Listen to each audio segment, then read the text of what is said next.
Хамгийн гол нь стандартгүй байна. Стандарттай болох ёстой.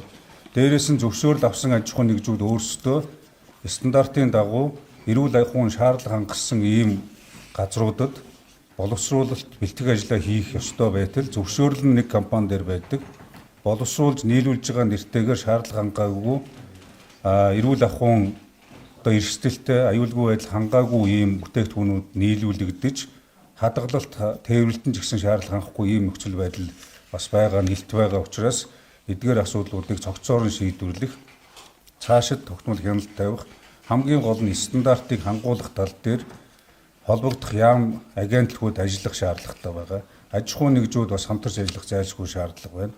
Хяналт хийхдээ бид бас одоо хуулийн дагуу эрүүл ахуйн шаардлага хангасан, хүнсний аюулгүй байдлыг бүрэн хангасан аж ахуйн нэгжүүдийг элдв янзын байдлаар одоо шалгаж хянаадах зайлшгүй одоо шаардлагагүй болвол тийм асуудлаас одоо аль болох ангид байх. Шаардлага хангаагүй аж ахуйн нэгжүүдийг иргэн аж ахуйн нэгжийн үйл ажиллагааг хуульд нийцүүлж, аюулгүй байдалд нийцүүлж одоо үйл ажиллагааны цаашид явуулах, зохион байгуулалтанд оруулах ажлыг цогцоор нь хийх. Гэхдээ энийг бол одоо нэг удаа нэг арга хэмжээ зохион байгуулаад сүр дүүлэн болоод зогсдог биш.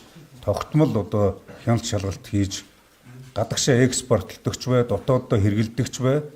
Энэ бол өөрөө хүний эрүүл мэнд аюулгүй байдалтай шууд холбоотой учраас энэ асуудлуудыг цогцоор нь шийдвэрлэнэ гэж ингэж одоо зорж байгаа.